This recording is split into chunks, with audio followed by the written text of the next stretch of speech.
আপনারা যদি গন্ডগোল করেন ভালোবাসা করবো কি করে বলেন?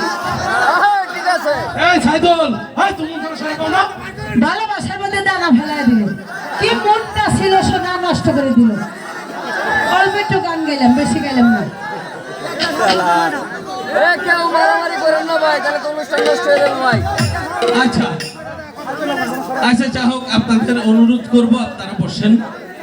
আমরা দূর থেকে আসছি, আমরা যেন আপনাদের সুনাম এলাকায় গিয়ে করতে পারি, নাকি বলেন? ঠিক আছে জানপ্রিয়।